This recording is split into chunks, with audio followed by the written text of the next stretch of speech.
Di tengah keheningan malam, seorang kaisar muda duduk di dalam tendanya, hanya ditemani nyala lilin yang bergetar. Tangannya menggenggam pena, mencatat pemikirannya di atas lembaran papirus. Bukan tentang perang, bukan tentang kejayaan, tetapi tentang perjuangan paling berat yang pernah dihadapi manusia, menguasai diri sendiri. Hambatan dalam tindakan memajukan tindakan. Apa yang menghalangi jalan, justru menjadi jalan, tulisnya. Ia adalah Marcus Aurelius, salah satu pemimpin terbesar dalam sejarah. Tanpa ia sadari, catatan pribadinya akan bertahan lebih dari 2000 tahun, menginspirasi jutaan orang. Sebab, ia memahami sesuatu yang banyak orang masih abaikan, bahwa kesuksesan sejati tidak datang dari dunia luar, tetapi dari dalam diri. Dan Marcus Aurelius tidak sendiri dalam pemikiran ini. Sejak zaman kuno, para filsuf dan pemimpin besar menemukan rahasia yang sama. Kesuksesan bukan sekadar pencapaian, melainkan hasil dari kebiasaan yang dilakukan setiap hari. Menariknya, jika kita melihat para miliarder, atlet juara, atau seniman besar di era modern, mereka semua, sadar atau tidak, mengikuti prinsip yang sama yang diajarkan oleh Stoicisme. Tetapi kebanyakan orang justru keliru. Mereka mengejar kesuksesan seolah itu adalah sesuatu di luar sana yang harus diraih. Padahal para Stoik mengajarkan bahwa kesuksesan dibangun dari dalam keluar, melalui kebiasaan yang mengubah siapa kita. Hari ini, kita akan membuka 6 kebiasaan kuno yang telah membentuk orang-orang paling sukses sepanjang sejarah. Kebiasaan yang tidak hanya membawa kemenangan dalam kehidupan, tetapi juga menjadikan seseorang kuat menghadapi setiap tantangan. Namun sebelum kita mulai, izinkan aku bertanya, pernahkah kamu melihat bagaimana beberapa orang tetap tenang di tengah badai, sementara yang lain runtuh dalam tekanan? Apa yang membedakan mereka? Jawabannya terletak dalam filosofi yang telah mengubah para kaisar, filsuf, hingga orang-orang biasa menjadi luar biasa. Filosofi yang mengajarkan bagaimana mengubah rintangan menjadi peluang, kesulitan menjadi kekuatan, dan kegagalan menjadi pelajaran. Inilah Stoicisme, bukan sekadar teori dingin tanpa emosi, tetapi filosofi praktis yang telah membentuk para pemimpin terbesar dalam sejarah. Dan kabar baiknya, kamu juga bisa menerapkannya.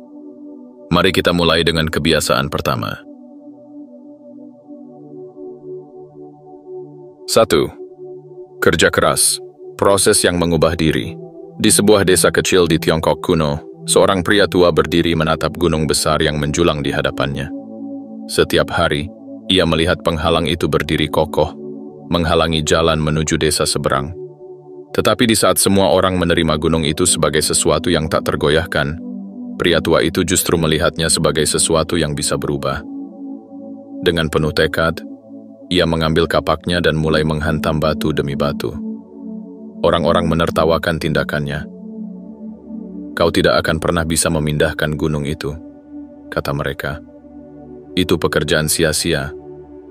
Namun pria tua itu hanya tersenyum, lalu menjawab dengan tenang, "Mungkin aku tidak akan menyelesaikannya dalam hidupku, tetapi gunung ini akan semakin kecil setiap hari, dan aku memiliki anak-anak, dan mereka akan memiliki anak-anak.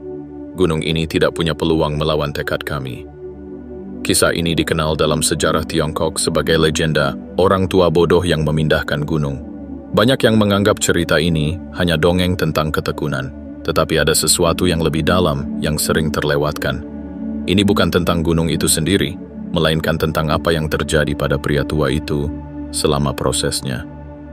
Setiap hari, saat ia mengayunkan kapaknya, ia menjadi lebih kuat. Setiap pukulan yang ia berikan, ia tidak hanya menghancurkan batu, tetapi juga menempa keteguhan dalam dirinya. Setiap ejekan yang ia terima, justru semakin menguatkan keyakinannya. Gunung itu mungkin tetap berdiri tegak, tetapi di sisi lain, ia menjadi seseorang yang lebih berani, lebih tangguh, dan lebih tak tergoyahkan. Inilah yang dimaksud oleh para Stoik ketika mereka berbicara tentang kerja keras yang membentuk karakter. Marcus Aurelius sendiri menulis dalam jurnalnya, "Apa yang menghalangi jalan justru menjadi jalan." Hambatan tidak ada untuk menghentikan kita, tetapi untuk membentuk kita. Epictetus, seorang filsuf stoik yang dulunya diperbudak, berkata dengan tegas, "Jangan katakan padaku apa prinsip seseorang, tunjukkan apa yang dia lakukan, dan aku akan memberitahu apa prinsipnya." Hari ini, banyak orang salah memahami kerja keras.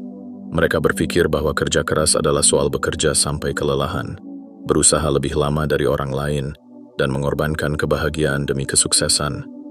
Tetapi itu bukan inti dari stoicisme. Kerja keras yang dimaksud oleh para stoik bukanlah tentang kuantitas, tetapi kualitas dan tujuan.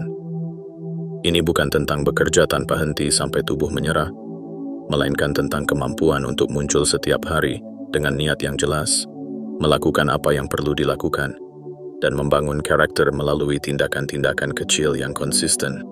Lihatlah bagaimana orang-orang besar dalam sejarah membangun keberhasilan mereka. Mereka tidak mengandalkan keberuntungan atau bakat semata, tetapi menjalani proses yang panjang, penuh tantangan, dan seringkali tidak terlihat oleh dunia. Bayangkan seorang pemahat yang mengukir patung dari sebongkah batu. Ia tidak bisa hanya memukul batu itu sekali dan berharap bentuknya langsung terlihat. Ia harus mengayunkan pahatnya ribuan kali dengan sabar dan presisi. Awalnya, mungkin tidak terlihat perubahan berarti. Tetapi semakin ia bekerja, semakin bentuk patung itu muncul dari dalam batu. Begitu pula dengan kesuksesan. Banyak orang ingin hasil instan, tetapi mereka tidak melihat proses panjang di baliknya. Kesuksesan bukanlah sesuatu yang bisa dicapai dalam semalam. Itu adalah hasil dari kerja keras yang terus dilakukan, meskipun tidak ada yang melihat. Mari kita lihat contoh nyata dari dunia modern. Cristiano Ronaldo, salah satu pemain sepak bola terbaik sepanjang masa, tidak lahir dengan kehebatan itu. Di masa kecilnya, ia adalah anak kurus dari sebuah pulau kecil di Portugal. Tetapi sejak usia belia, ia sudah menunjukkan dedikasi luar biasa. Saat anak-anak lain tidur, ia berlatih sendiri di lapangan. Ia mengikat beban di kakinya agar tendangannya lebih kuat. Ia melatih tekniknya ribuan kali, hingga gerakannya menjadi refleks. Ada sebuah cerita dari hari-harinya di Manchester United. Setelah sesi latihan selesai, para pemain lain akan pulang. Tetapi Ronaldo, ia tetap tinggal di lapangan, berlatih tendangan bebas yang sama berulang kali. Suatu hari, rekan setimnya bertanya, "Apa yang sedang kau lakukan?" Ronaldo hanya tersenyum dan menjawab, "Aku akan menjadi yang terbaik di dunia." Dan lihatlah sekarang, ia telah mencapai impiannya. Tetapi bukan bakatnya yang membawanya ke sana. Yang membawanya adalah ketekunan, kerja keras, dan dedikasi yang tidak goyah, bahkan setelah ia meraih kesuksesan. Disinilah kebanyakan orang gagal memahami arti kerja keras.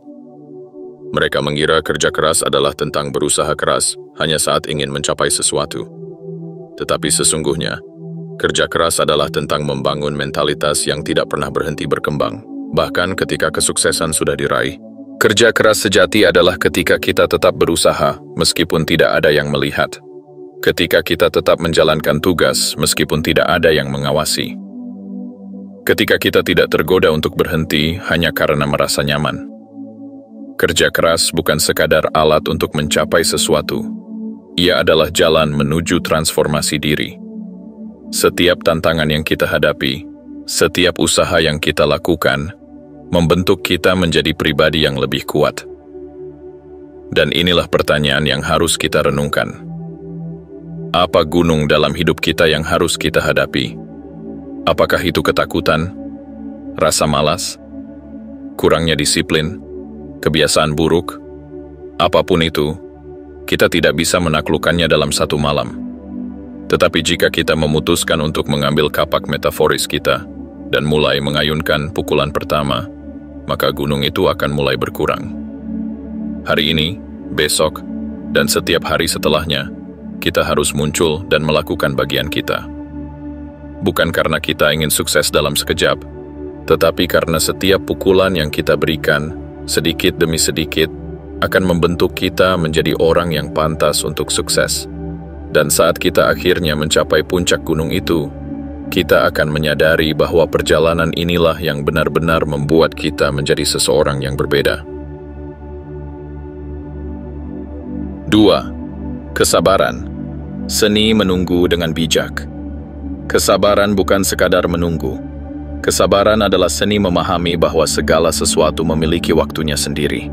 Kesabaran adalah keyakinan bahwa setiap proses yang kita jalani, sekecil apapun, sedang mengarahkan kita menuju sesuatu yang lebih besar. Bayangkan seorang penyair muda bernama Al-Mutanabbi. Ia lahir di dunia yang penuh ketidakpastian, di mana perang dan intrik politik merajalela. Namun ia tidak menghabiskan waktunya hanya untuk menyesali keadaan. Sebaliknya, ia memilih untuk mengembara, mencari ilmu, dan mengasah kemampuannya dalam sastra. Di usia muda, ia menghabiskan bertahun-tahun hidupnya di padang pasir bersama suku Badui, belajar cara bertahan hidup di lingkungan yang keras. Ia melihat bagaimana gurun tidak bisa dikendalikan. Matahari membakar tanah tanpa ampun, angin menerbangkan pasir tanpa peduli siapa yang melintasi wilayahnya. Tetapi suku Badui tidak pernah tergesa-gesa. Mereka tahu bahwa bergerak terlalu cepat hanya akan membunuh unta mereka karena kelelahan. Mereka menunggu dengan sabar, berjalan perlahan tetapi pasti. Dari pengalaman itu, Al-Mutanabbi memahami satu hal. Hidup, seperti gurun, tidak akan mengikuti keinginan kita. Kita yang harus belajar mengikuti ritmenya. Ketika akhirnya ia menjadi penyair besar, ia menulis kata-kata yang hingga hari ini masih dikenang. Padang pasir mengenalku dengan baik. Malam, ksatria, pertempuran, pedang, kertas, dan pena. Bukan hanya padang pasir yang mengenalnya, tetapi juga kehidupan itu sendiri. Ia memahami bahwa sukses bukanlah sesuatu yang bisa diraih dengan terburu-buru. Kesabaran bukan hanya soal menunggu, tetapi juga belajar menikmati prosesnya. Lihatlah bagaimana para Stoik memahami ini. Seneca, salah satu filsuf Stoik terbesar, menulis, "Tidak ada hal baik yang membuat pemiliknya bahagia, kecuali mereka sudah siap untuk kehilangannya." Kata-kata ini mengajarkan bahwa sesuatu yang didapat dengan mudah juga bisa hilang dengan mudah. Inilah mengapa orang yang terlalu cepat sukses seringkali juga cepat jatuh. Mereka tidak pernah benar-benar membangun fondasi yang kokoh. Mereka tidak pernah mengembangkan kesabaran untuk memahami apa yang mereka miliki. Kesabaran adalah dasar dari semua pencapaian besar. Bayangkan seorang petani yang menanam benih di tanah. Ia tidak bisa menarik tunasnya agar tumbuh lebih cepat. Ia harus menyiraminya setiap hari, memberikan pupuk, memastikan tanah tetap subur. Ia mungkin tidak melihat hasilnya selama berminggu-minggu, bahkan berbulan-bulan. Tetapi ia tahu bahwa sesuatu sedang tumbuh di bawah tanah, meskipun matanya tidak bisa melihatnya. Inilah mengapa kesabaran adalah kebiasaan yang begitu kuat. Orang-orang yang tidak memahami kesabaran selalu gelisah. Mereka ingin segalanya terjadi sekarang.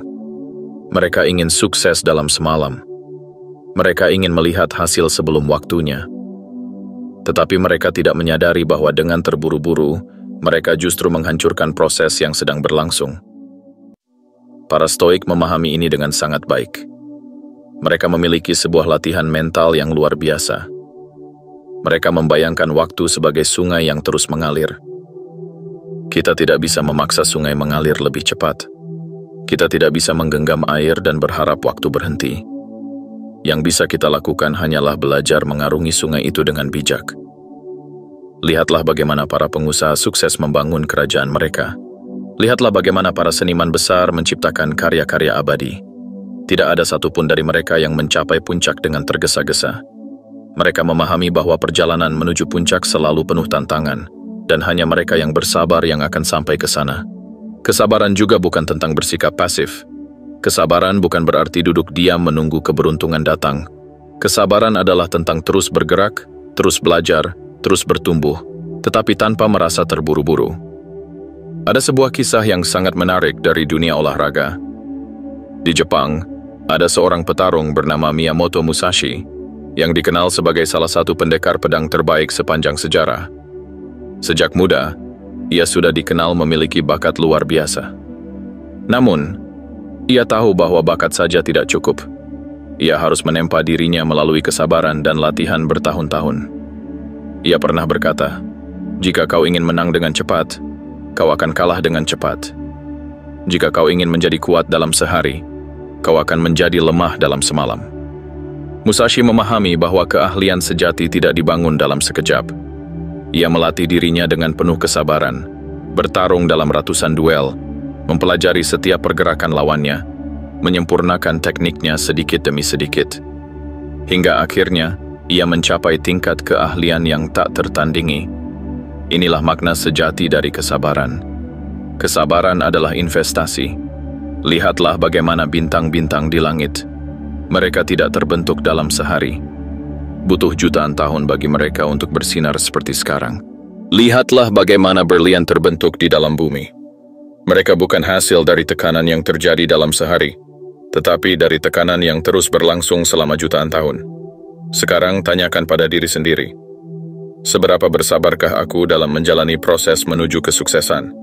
Apakah aku termasuk orang yang ingin semuanya serba cepat, atau aku memahami bahwa perjalanan ini membutuhkan waktu? Apakah aku rela melewati tantangan-tantangan kecil dengan sabar, atau aku mudah menyerah ketika tidak melihat hasil instan? Kesabaran adalah rahasia terbesar dari semua kesuksesan. Jika kita memahami ini, kita akan mulai melihat bahwa setiap tantangan yang kita hadapi hari ini bukanlah penghalang, melainkan bagian dari perjalanan yang lebih besar.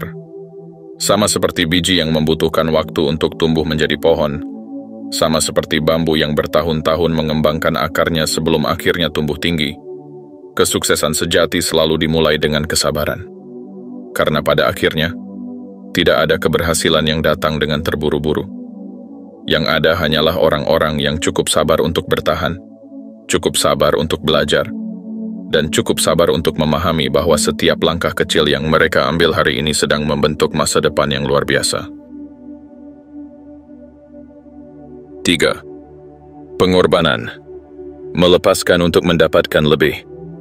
Ada sebuah kisah Zen kuno tentang seorang samurai muda yang ingin belajar rahasia kesuksesan dari seorang master.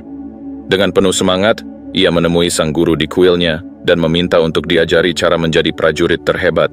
Sang master tidak langsung menjawab. Ia hanya tersenyum dan mengundang samurai itu untuk minum teh. Saat teh dituangkan, cangkir samurai mulai penuh. Namun, sang master terus menuangkan hingga teh meluap dan tumpah ke lantai. Melihat hal itu, samurai itu tidak bisa lagi menahan diri. "Guru, cangkirnya sudah penuh. Tidak ada lagi yang bisa masuk," serunya. Sang master berhenti menuang dan tersenyum. "Begitu pula dengan dirimu," katanya. "Begitu penuh dengan pendapat, ambisi, dan keinginanmu sendiri. Bagaimana kau bisa belajar sesuatu yang baru jika kau tidak mengosongkan cangkirmu terlebih dahulu?" Kisah ini adalah pelajaran tentang pengorbanan. Untuk mendapatkan sesuatu yang lebih besar, kita harus bersedia melepaskan sesuatu yang lebih kecil. Orang-orang yang benar-benar sukses di dunia ini bukanlah mereka yang berusaha menggenggam segalanya, tetapi mereka yang memahami apa yang harus dilepaskan untuk mencapai sesuatu yang lebih berarti.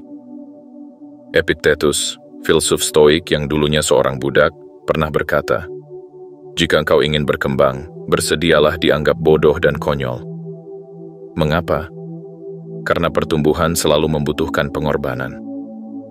Saat kita memutuskan untuk berkembang, kita seringkali harus melepaskan identitas lama kita. Kita harus bersedia terlihat bodoh saat belajar keterampilan baru. Kita harus bersedia gagal berkali-kali sebelum mencapai keberhasilan. Masalahnya, kebanyakan orang takut untuk melepaskan. Kita semua memiliki dahan yang kita pegang erat-erat. Itu bisa berupa pekerjaan yang nyaman tetapi tidak membuat kita berkembang. Hubungan yang tidak lagi sehat tetapi terlalu sulit untuk dilepaskan, atau bahkan kebiasaan lama yang menghambat kita tetapi terasa nyaman. Mali, sebuah kerajaan besar di Afrika Barat, pernah diperintah oleh Mansa Musa, orang terkaya dalam sejarah dunia. Sebelum menjadi raja, ia belajar dari guru-guru kebijaksanaan yang mengajarkannya satu kebenaran penting. Burung yang ingin terbang tinggi harus melepaskan dahan tempat ia bertengger. Kita sering tidak sadar bahwa dahan yang kita genggam erat sebenarnya adalah sesuatu yang menahan kita. Kita takut jatuh, tetapi justru karena kita tidak pernah melepaskan, Kita tidak pernah tahu seberapa tinggi kita bisa terbang. Tantangan terbesar dalam pengorbanan bukanlah kehilangan sesuatu, tetapi melawan ketakutan kita sendiri. Lihatlah bagaimana para atlet kelas dunia mencapai kejayaan mereka. Mereka tidak sekadar bekerja keras, tetapi juga berani berkorban. Mereka mengorbankan kenyamanan tidur panjang di pagi hari untuk berlatih lebih awal. Mereka mengorbankan makanan yang mereka sukai demi diet yang lebih sehat. Mereka mengorbankan waktu bersenang-senang agar bisa fokus pada latihan mereka. Banyak orang ingin sukses, tetapi tidak semua orang siap untuk membayar harga yang diperlukan. Kebanyakan orang ingin memiliki tubuh yang sehat, tetapi tidak mau mengorbankan kebiasaan makan yang buruk.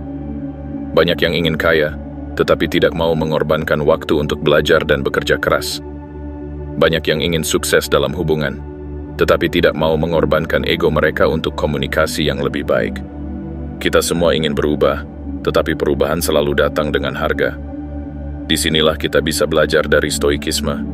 Marcus Aurelius, dalam catatan pribadinya, menulis, "Singkirkan penilaianmu, dan singkirkan rasa sakit itu. Singkirkan kata aku terluka, dan rasa sakit itu akan hilang." Ia tidak hanya berbicara tentang rasa sakit fisik, tetapi juga tentang beban emosional yang kita bawa. Terkadang yang perlu kita lepaskan bukanlah hal eksternal, tetapi narasi di kepala kita yang membuat kita terjebak. Berapa banyak orang yang terus bertahan dalam pekerjaan yang mereka benci hanya karena takut gagal jika mencoba sesuatu yang baru. Berapa banyak orang yang tetap dalam hubungan yang merugikan mereka karena takut sendirian. Mereka tidak sadar bahwa ketakutan untuk melepaskan sebenarnya adalah ketakutan untuk tumbuh. Pengorbanan sejati bukan sekadar tentang kehilangan, tetapi tentang menciptakan ruang untuk sesuatu yang lebih baik. Lihatlah bagaimana hal ini berlaku dalam dunia bisnis. Jeff Bezos, pendiri Amazon, pernah bekerja di perusahaan keuangan bergengsi sebelum akhirnya memutuskan untuk berhenti dan mengejar impiannya membangun toko buku online. Itu adalah keputusan yang penuh risiko. Ia meninggalkan gaji besar dan keamanan karier untuk sesuatu yang belum pasti. Tetapi jika ia tidak berani melepaskan, Amazon tidak akan pernah ada seperti sekarang. Atau lihatlah kisah Steve Jobs. Saat ia dikeluarkan dari Apple, perusahaan yang ia dirikan sendiri, ia bisa saja menyerah dan merasa hidupnya hancur. Tetapi ia memilih untuk menggunakan kesempatan itu untuk belajar, bereksperimen, dan akhirnya kembali ke Apple dengan visi yang lebih besar. Jika ia tidak pernah mengalami kehilangan itu, Apple mungkin tidak akan berkembang menjadi salah satu perusahaan paling berpengaruh di dunia. Pengorbanan selalu terasa sulit pada awalnya, tetapi pada akhirnya, ia membentuk kita menjadi lebih kuat. Ada sebuah konsep dalam psikologi yang disebut endowment effect. Sebuah kecenderungan di mana kita lebih menghargai sesuatu hanya karena kita sudah memilikinya. Inilah alasan mengapa orang seringkali sulit melepaskan sesuatu, bahkan ketika itu sudah tidak lagi bermanfaat bagi mereka. Para Stoik mengajarkan bahwa kita harus melampaui kecenderungan ini. Kita harus bertanya pada diri sendiri, apa yang sebenarnya sedang aku genggam? Dan apakah ini masih membawaku menuju masa depan yang aku inginkan? Apakah yang kita pertahankan hari ini adalah sesuatu yang masih membawa manfaat, atau hanya sesuatu yang kita pertahankan karena takut kehilangan?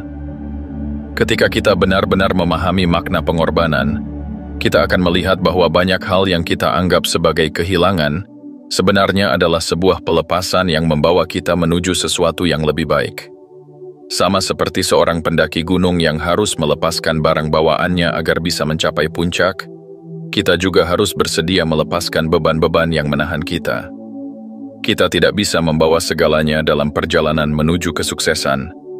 Kita harus memilih apa yang benar-benar berharga dan berani melepaskan apa yang tidak lagi melayani pertumbuhan kita. Pada akhirnya, pertanyaannya bukanlah apa yang aku rela korbankan, tetapi apa yang cukup berharga bagiku hingga aku rela mengorbankan hal lain untuk mencapainya. Karena pengorbanan sejati bukanlah tentang kehilangan sesuatu yang kita cintai, tetapi tentang mencintai sesuatu yang lebih besar. 4. Konsistensi. Menanam benih yang akan berbuah. Di sebuah desa kecil di Tiongkok, seorang petani pergi ke ladangnya setiap pagi. Ia menanam benih bambu di tanah yang kering dan keras, lalu menyiramnya dengan tekun setiap hari.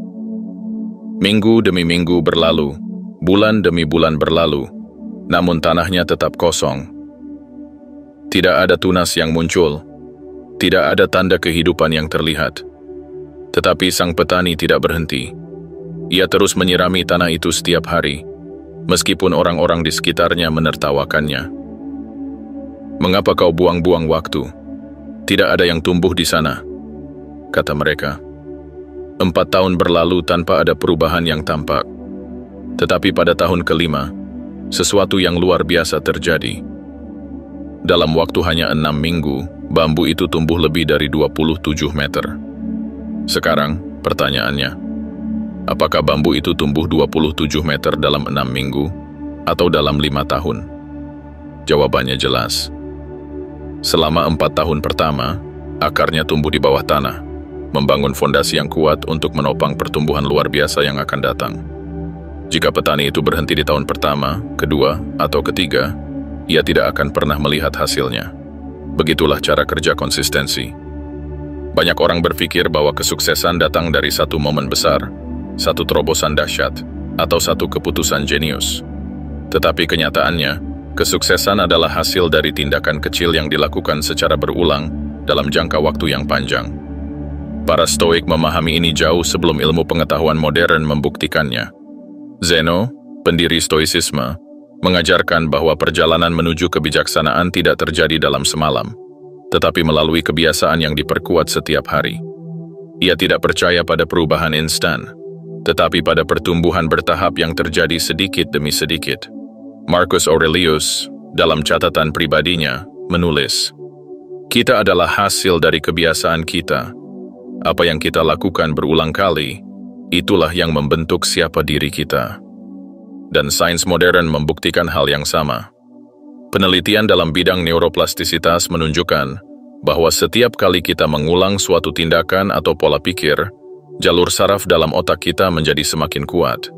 Proses ini disebut myelination. Semakin sering kita melakukan sesuatu, semakin mudah dan otomatis tindakan itu menjadi bagian dari diri kita. Konsistensi bukan hanya tentang melakukan sesuatu berulang kali, tetapi tentang menjadi seseorang yang tidak pernah berhenti berusaha, meskipun hasilnya belum terlihat. Lihatlah bagaimana para atlet juara berlatih. Mereka tidak hanya mengandalkan bakat. Mereka bangun pagi-pagi buta, melakukan latihan yang sama berulang kali, memperbaiki teknik mereka sedikit demi sedikit. Mereka tidak hanya mengandalkan motivasi, karena motivasi itu datang dan pergi. Mereka mengandalkan disiplin dan kebiasaan. Cristiano Ronaldo misalnya. Di awal karirnya, ia dikenal sebagai pemain berbakat, tetapi bukan yang terbaik. Namun ia memiliki sesuatu yang lebih penting, konsistensi dalam latihan. Ketika rekan-rekan setimnya sudah selesai berlatih, Ronaldo tetap berada di lapangan, menendang bola ke arah gawang ratusan kali. Ketika yang lain sedang beristirahat, ia menghabiskan waktu di gym, mengasah kekuatannya. Pada akhirnya, perbedaannya menjadi jelas. Ia tidak hanya menjadi pemain hebat, ia menjadi salah satu yang terbaik dalam sejarah. Dan itu bukan karena satu momen ajaib, tetapi karena latihan yang dilakukan setiap hari selama bertahun-tahun. Lalu, bagaimana dengan kita? Berapa kali kita memulai sesuatu dengan semangat, tetapi menyerah ketika hasilnya tidak segera terlihat? Berapa kali kita mencoba belajar keterampilan baru, hanya untuk berhenti karena merasa tidak ada kemajuan? Kita seringkali ingin hasil instan. Kita ingin melihat perubahan segera. Tetapi kenyataannya, konsistensi jauh lebih penting daripada kecepatan. Lihatlah air yang menetes di atas batu. Satu tetes air tidak akan mengubah apapun. Tetapi jika air itu terus menetes di tempat yang sama selama bertahun-tahun, bahkan batu yang paling keras pun akan terkikis. Lihatlah bagaimana pohon tumbuh. Tidak ada satupun pohon besar yang muncul dalam semalam. Mereka bertumbuh perlahan, mengembangkan akar yang kuat terlebih dahulu, sebelum akhirnya menjulang tinggi ke langit. Kita seringkali meremehkan kekuatan dari perubahan kecil yang dilakukan secara terus-menerus.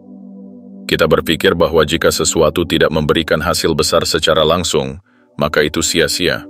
Tetapi kenyataannya, perubahan kecil yang dilakukan setiap hari lebih kuat daripada perubahan besar yang hanya dilakukan sekali.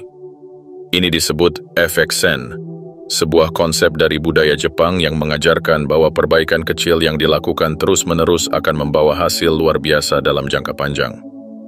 Para Stoik juga memiliki konsep serupa. Mereka percaya bahwa seseorang tidak menjadi bijaksana dalam semalam. Tetapi jika seseorang setiap hari membaca, merenung, dan menerapkan prinsip-prinsip kebaikan, maka dalam jangka panjang ia akan menjadi pribadi yang jauh lebih kuat daripada mereka yang hanya mencari perubahan instan. Lalu, bagaimana cara kita menerapkan prinsip konsistensi dalam hidup kita? 1. Mulai dari hal kecil. Jangan menunggu motivasi besar untuk mulai berubah. Jika ingin menjadi lebih sehat, mulailah dengan latihan ringan setiap hari, bukan langsung mencoba latihan berat yang akhirnya membuat kita menyerah. Jika ingin lebih disiplin, mulai dengan membuat tempat tidur setiap pagi. 2. Jangan terobsesi dengan hasil cepat. Fokus pada proses, bukan hanya pada hasil akhir. Jika ingin menjadi lebih cerdas, bacalah 1 halaman buku setiap hari. Jika ingin lebih tenang, luangkan 5 menit untuk bermeditasi setiap pagi. 3. Kembali ke jalur ketika tersesat. Tidak ada orang yang sempurna. Ada hari-hari di mana kita gagal menjalankan kebiasaan baik. Tetapi yang membedakan mereka yang sukses dan mereka yang gagal adalah kemampuan untuk kembali ke jalur setelah tergelincir. Para Stoik memiliki konsep yang disebut returning to the path. Mereka tahu bahwa tidak ada manusia yang selalu berada di jalur yang benar. Yang penting bukanlah tidak pernah gagal, tetapi selalu kembali dan melanjutkan perjalanan. Lihatlah air yang mengalir menuruni gunung. Ia tidak bergerak dalam garis lurus. Ia akan bertemu dengan batu besar, akan terpecah oleh rintangan, tetapi ia terus bergerak, mencari jalannya sendiri untuk mencapai laut. Begitulah cara kerja konsistensi. Ia bukan tentang kesempurnaan, tetapi tentang tidak pernah berhenti. Dan inilah pertanyaan yang harus kita tanyakan pada diri sendiri. Apa satu kebiasaan kecil yang jika dilakukan secara konsisten selama setahun ke depan akan mengubah hidup kita? Apakah itu membaca setiap hari? Berolahraga ringan? Menulis jurnal setiap malam? Meluangkan waktu untuk belajar sesuatu yang baru? Karena pada akhirnya, kesuksesan bukanlah tentang melakukan sesuatu yang luar biasa sekali-sekali. Kesuksesan adalah tentang melakukan sesuatu yang biasa dengan luar biasa konsisten. Seperti bambu yang tumbuh dalam 5 tahun. Seperti air yang perlahan mengikis batu. Seperti para pemahat yang mengukir patung dari bongkahan batu besar. Perubahan besar terjadi bukan dalam 1 malam, tetapi dalam ribuan hari yang dipenuhi dengan usaha kecil yang tak terhitung jumlahnya. Dan hanya mereka yang cukup sabar dan cukup gigih yang akan melihat hasil akhirnya. 5. Disiplin. Menguasai diri untuk menaklukkan dunia. Disiplin bukan sekadar kebiasaan untuk bangun pagi atau bekerja keras. Disiplin adalah seni mengendalikan diri, menguasai keinginan, menata pikiran, dan menjaga tindakan agar selalu selaras dengan tujuan. Disiplin bukanlah tentang melawan diri sendiri, melainkan tentang menciptakan sistem yang membuat kita tak mungkin gagal. Bayangkan kisah seorang pahlawan Yunani, Odysseus, yang sedang dalam perjalanan pulang setelah perang Troya.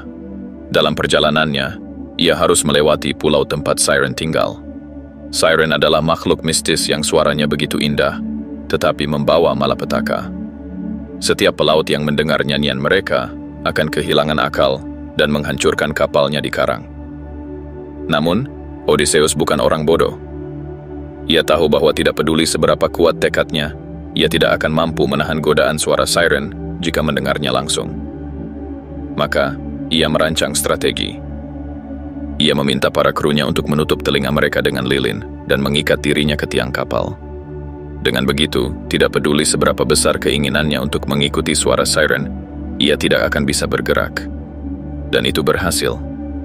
Kapalnya berhasil melewati pulau Siren tanpa ada satu pun yang terbunuh. Apa yang bisa kita pelajari dari kisah ini? Disiplin sejati bukanlah tentang mengandalkan kekuatan kemauan setiap saat, tetapi tentang menciptakan sistem yang membuat kegagalan hampir mustahil terjadi. Banyak orang mengira bahwa disiplin berarti terus-menerus memaksakan diri untuk bekerja keras atau melawan keinginan untuk bermalas-malasan. Tapi Stoikisme mengajarkan bahwa disiplin sejati bukan tentang berjuang melawan diri sendiri, melainkan tentang mengenali kelemahan diri dan menciptakan lingkungan yang mencegah kita gagal. Marcus Aurelius memahami hal ini dengan baik. Ia tidak hanya menulis tentang filosofi dalam jurnalnya, tetapi juga menciptakan rutinitas ketat yang membuatnya tetap fokus dan produktif. Ia mengatur waktunya dengan jelas, menjadwalkan tugas-tugasnya, dan menghindari hal-hal yang bisa membuatnya teralihkan. Filsuf Stoik lainnya, Epictetus, berkata, "Tidak ada manusia yang bebas jika ia tidak menguasai dirinya sendiri." Kebebasan sejati bukanlah tentang bisa melakukan apa saja yang kita inginkan kapan saja. Kebebasan sejati adalah kemampuan untuk tidak diperbudak oleh keinginan, kebiasaan buruk, atau lingkungan yang tidak mendukung tujuan kita. Kita sering mengira bahwa orang yang disiplin adalah mereka yang punya kekuatan super untuk tetap fokus meskipun banyak gangguan. Padahal, kenyataannya adalah mereka menciptakan sistem yang membuatnya lebih mudah untuk fokus dan lebih sulit untuk tergoda. Mengapa disiplin itu sulit? Sebagian besar orang gagal membangun disiplin bukan karena mereka malas, tetapi karena mereka mengandalkan willpower atau kemauan keras semata. Masalahnya, willpower itu seperti baterai. Semakin sering kita menggunakannya, semakin cepat habis. Misalnya, bayangkan seseorang yang ingin berhenti makan makanan cepat saji. Jika setiap hari ia melewati restoran cepat saji di jalan pulang, mencium bau makanan, melihat iklan yang menggoda, maka ia harus terus-menerus melawan godaan. Mungkin ia bisa menahannya selama beberapa hari, tetapi cepat atau lambat, keinginannya akan menang. Namun, jika ia mengganti jalur perjalanan agar tidak melewati restoran cepat saji, mengisi kulkasnya dengan makanan sehat, dan menghindari menonton iklan makanan di media sosial, maka keinginannya untuk makan tidak sehat akan jauh lebih berkurang. Disiplin bukan tentang melawan godaan setiap saat. Disiplin adalah tentang menghilangkan godaan sejak awal. Sistem disiplin dalam kehidupan nyata. Banyak tokoh sukses yang memahami prinsip ini dan menciptakan sistem untuk membuat disiplin menjadi kebiasaan yang otomatis. Cristiano Ronaldo, misalnya, dikenal sebagai salah satu atlet paling disiplin dalam sejarah sepak bola. Ia tidak hanya mengandalkan motivasi untuk berlatih, tetapi menciptakan rutinitas ketat yang membuatnya tetap berada di jalur yang benar. Setiap harinya, ia memiliki pola makan yang sama, latihan fisik yang sudah terjadwal, dan pola tidur yang konsisten. Ketika orang lain masih tidur, ia sudah berada di lapangan latihan. Ketika orang lain merayakan kemenangan dengan pesta, ia tetap menjaga pola hidupnya. Ia tidak menunggu motivasi untuk muncul. Ia menciptakan kebiasaan yang membuat motivasi tidak lagi dibutuhkan. Seneca, seorang filsuf Stoik, memiliki prinsip yang sama dalam hidupnya. Ia selalu menyisihkan waktu untuk merenung, menulis, dan belajar. Ia tidak membiarkan hidupnya hanya mengikuti arus, tetapi selalu memastikan bahwa setiap harinya memiliki struktur yang jelas. Jika kita ingin membangun disiplin yang kuat, kita harus berhenti bergantung pada motivasi dan mulai menciptakan kebiasaan serta sistem yang mendukung. Langkah praktis untuk membangun disiplin. Jika kita ingin menguasai diri, kita harus mulai dari langkah-langkah kecil yang bisa dilakukan setiap hari. Berikut beberapa prinsip Stoik untuk membangun disiplin yang kuat. 1. Buat keputusan sekali dan buatnya sulit untuk dibatalkan. Jangan mengandalkan tekad untuk membuat keputusan yang sama setiap hari. Jika ingin mulai berolahraga, daftarkan diri ke gym yang dekat dengan rumah. Jika ingin berhenti bermain media sosial, hapus aplikasinya dari ponsel. 2. Buat kegagalan menjadi sulit. Jika ingin berhenti menghabiskan waktu di media sosial, gunakan aplikasi pemblokir. Jika ingin menghemat uang, buat sistem otomatis yang langsung mengalihkan sebagian gaji ke tabungan. 3. Fokus pada proses, bukan hasil. Jangan berpikir bahwa disiplin berarti harus langsung berubah dalam semalam. Yang lebih penting adalah konsistensi dalam melakukan perubahan kecil setiap hari. 4. Latih diri untuk mengendalikan reaksi. Epictetus mengajarkan bahwa yang bisa kita kendalikan bukanlah apa yang terjadi pada kita, tetapi bagaimana kita meresponsnya. Jika kita ingin menjadi lebih disiplin, kita harus berlatih mengendalikan reaksi kita terhadap gangguan dan emosi negatif. 5. Temukan mengapa yang kuat disiplin bukan hanya tentang melakukan sesuatu dengan paksa, tetapi juga memahami mengapa kita melakukannya. Jika kita memiliki alasan yang kuat untuk sesuatu, kita akan lebih mudah untuk tetap disiplin. Disiplin adalah kebebasan. Banyak orang berpikir bahwa disiplin membatasi kebebasan. Mereka berpikir bahwa hidup dengan aturan yang ketat berarti kehilangan kesenangan. Tetapi para Stoik mengajarkan bahwa disiplin adalah bentuk kebebasan yang paling sejati. Jika kita disiplin dalam mengelola waktu, kita akan memiliki lebih banyak kebebasan untuk melakukan hal-hal yang benar-benar kita sukai. Jika kita disiplin dalam menjaga kesehatan, kita akan memiliki kebebasan untuk menikmati hidup lebih lama. Jika kita disiplin dalam mengendalikan emosi, kita akan memiliki kebebasan dari stres dan kecemasan. Pada akhirnya, pertanyaannya bukanlah, apakah aku bisa menjadi lebih disiplin? Tetapi, apakah aku bersedia membangun sistem yang membuat disiplin menjadi bagian dari diriku? Disiplin sejati bukanlah tentang terus-menerus melawan diri sendiri. Disiplin sejati adalah tentang menciptakan kehidupan yang selaras dengan tujuan kita, sehingga kita tidak perlu lagi berjuang, karena kita sudah menjadi orang yang kita inginkan. 6. Kepercayaan diri. Ketenangan yang tidak tergoyahkan. Kepercayaan diri bukanlah sesuatu yang bisa dibangun dalam semalam. Ini bukan sekadar keyakinan bahwa kita bisa berhasil, tetapi juga kesadaran bahwa kita akan baik-baik saja, bahkan jika kita gagal. Bayangkan seorang pria muda bernama Zainab Al-Ghazali, seorang aktivis yang hidup di Mesir pada abad ke-20. Ia ditangkap dan dipenjara karena keyakinannya. Dalam kegelapan selnya, ia mengingat kisah Nabi Yusuf yang berkata, "Bahkan di dalam penjara, Tuhan tetap membuat hidupku baik." Ini bukan optimisme kosong.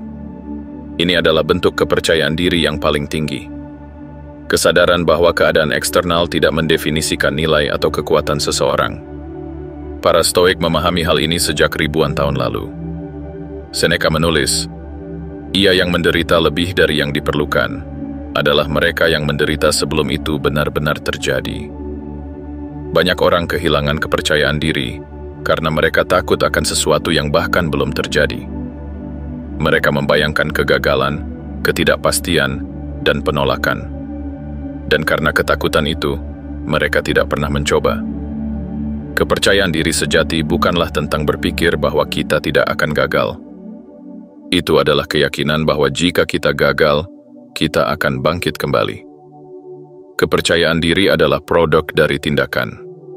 Orang-orang seringkali berpikir bahwa kepercayaan diri datang lebih dulu, lalu tindakan mengikuti. Tetapi kenyataannya justru sebaliknya.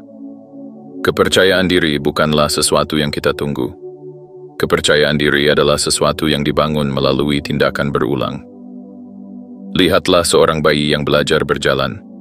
Ia tidak menunggu sampai merasa percaya diri untuk mengambil langkah pertama. Ia mencoba, jatuh, mencoba lagi, dan perlahan-lahan kepercayaan dirinya tumbuh karena ia membuktikan pada dirinya sendiri bahwa ia bisa. Lihatlah para atlet yang bertanding di panggung terbesar. Mereka tidak selalu merasa percaya diri sebelum pertandingan. Tetapi begitu mereka mulai bergerak, begitu mereka masuk ke dalam alur permainan, kepercayaan diri mereka mulai terbentuk. Banyak orang menunggu hingga mereka siap untuk mengejar impian mereka. Tetapi kenyataannya, kita tidak akan pernah merasa siap sepenuhnya. Kepercayaan diri tidak datang lebih dulu. Tindakan datang lebih dulu, dan kepercayaan diri mengikuti. Bagaimana para Stoik membangun kepercayaan diri? Para filsuf Stoik memiliki latihan khusus untuk membangun kepercayaan diri yang tak tergoyahkan. Salah satunya disebut premeditatio malorum, atau membayangkan kemungkinan terburuk. Alih-alih menghindari pikiran tentang kegagalan, mereka justru merenungkan apa yang akan terjadi jika semuanya tidak berjalan sesuai rencana. Mereka membayangkan kehilangan harta, menghadapi kemiskinan, atau bahkan ditinggalkan oleh orang-orang yang mereka cintai.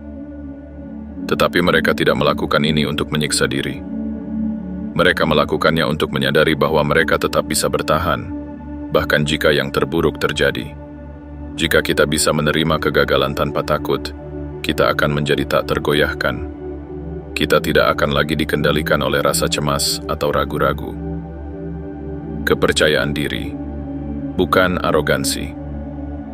Banyak orang mengira bahwa kepercayaan diri berarti merasa lebih baik daripada orang lain. Tetapi kepercayaan diri sejati bukan tentang membandingkan diri dengan orang lain, melainkan tentang mengetahui nilai kita sendiri, tanpa perlu validasi eksternal. Marcus Aurelius menulis, "Jangan menghabiskan waktumu membandingkan diri dengan orang lain. Lakukan apa yang harus kau lakukan, dan biarkan tindakanmu berbicara sendiri." Orang yang benar-benar percaya diri tidak perlu membuktikan apapun kepada siapapun. Mereka tidak merasa terancam oleh kesuksesan orang lain. Mereka tidak takut akan kegagalan, karena mereka tahu bahwa kegagalan hanyalah bagian dari proses belajar. Mereka memiliki apa yang dalam stoicisme disebut self-sufficiency, ketenangan batin yang tidak bergantung pada hal-hal eksternal. Kintsugi, filsafat Jepang tentang kepercayaan diri. Di Jepang, ada seni yang disebut kintsugi, seni memperbaiki pecahan keramik dengan emas. Alih-alih menyembunyikan retakan, mereka justru menonjolkannya. Hasilnya, barang yang dulunya rusak justru menjadi lebih indah dan lebih berharga. Ini adalah metafora sempurna untuk kepercayaan diri sejati. Kepercayaan diri bukanlah tentang berpura-pura sempurna. Kepercayaan diri sejati adalah tentang menerima setiap kegagalan, setiap luka, dan menjadikannya bagian dari kisah kita. Kita tidak perlu menyembunyikan kelemahan kita. Kita tidak perlu berpura-pura menjadi orang lain.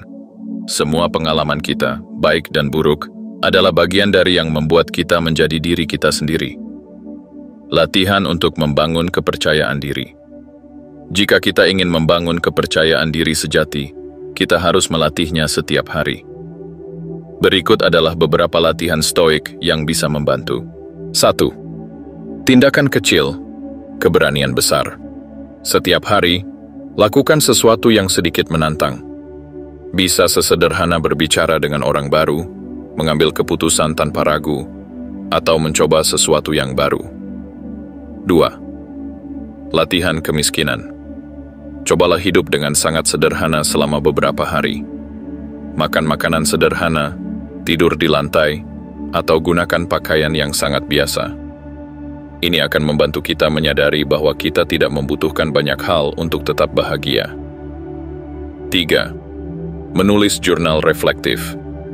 Tuliskan pengalaman kita setiap hari, kapan kita merasa percaya diri, kapan kita merasa ragu, dan bagaimana kita bisa belajar dari keduanya. 4. Berbicara dengan diri sendiri seperti seorang mentor.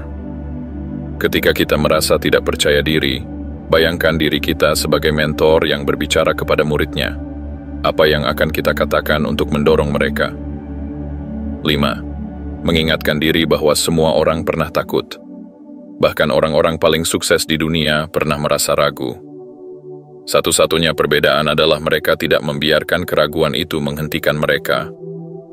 Kesimpulan, kepercayaan diri sebagai identitas, bukan perasaan.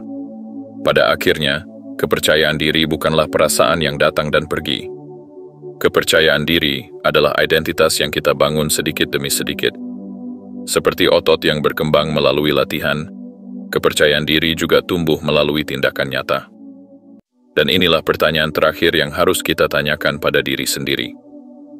Jika aku tidak takut gagal, apa yang akan aku lakukan hari ini? Karena pada akhirnya, kepercayaan diri bukanlah tentang selalu merasa siap. Kepercayaan diri adalah tentang melangkah maju, bahkan ketika kita masih merasa takut. 2000 tahun yang lalu, seorang kaisar menulis dalam jurnalnya, bukan untuk orang lain, tetapi untuk dirinya sendiri. Marcus Aurelius tidak pernah tahu bahwa kata-katanya akan menginspirasi jutaan orang di masa depan. Ia tidak menulis tentang perang atau kejayaan, tetapi tentang pertempuran yang lebih besar. Pertarungan melawan diri sendiri. Dan hari ini, kita telah membahas 6 kebiasaan stoik yang telah membentuk orang-orang paling luar biasa dalam sejarah. 1. Kerja keras, bukan sekadar bekerja tanpa henti, tetapi bekerja dengan makna dan tujuan. 2. Kesabaran, bukan sekadar menunggu, tetapi mempercayai proses yang sedang berlangsung. 3. Pengorbanan, bukan sekadar kehilangan, tetapi melepaskan sesuatu yang kecil untuk sesuatu yang lebih besar. 4. Konsistensi, bukan sekadar melakukan sesuatu sesekali, tetapi membangun kebiasaan yang tidak tergoyahkan. 5. Disiplin, bukan sekadar menahan diri, tetapi menciptakan sistem yang membuat kesuksesan tak terhindarkan. 6. Kepercayaan diri, bukan sekadar merasa hebat, tetapi memiliki ketenangan yang tidak bergantung pada pengakuan orang lain. Sekarang, pertanyaannya bukan lagi apakah kebiasaan ini akan mengubah hidup kita? Sejarah telah membuktikannya. Para filsuf telah menulisnya. Ilmuwan modern telah menelitinya. Dan kita telah melihat buktinya dalam kisah-kisah nyata dari masa lalu hingga hari ini. Pertanyaannya sekarang adalah, apakah kita cukup berani untuk mulai menerapkannya? Jalan ini tidak mudah. Tidak ada keajaiban instan. Tidak ada perubahan drastis dalam semalam. Tetapi jalan ini telah terbukti membawa mereka yang menjalaninya menuju kebesaran. Setiap keputusan kecil yang kita buat hari ini, bangun lebih awal, mengambil langkah pertama meski takut, tetap bertahan saat ingin menyerah, akan membentuk masa depan kita. Karena pada akhirnya, kesuksesan bukanlah sesuatu yang kita kejar.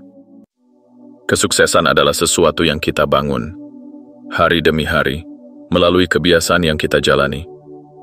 Dan seperti kata Epictetus, jangan berharap bahwa jalan hidup akan mudah, harapkan bahwa dirimu akan menjadi lebih kuat.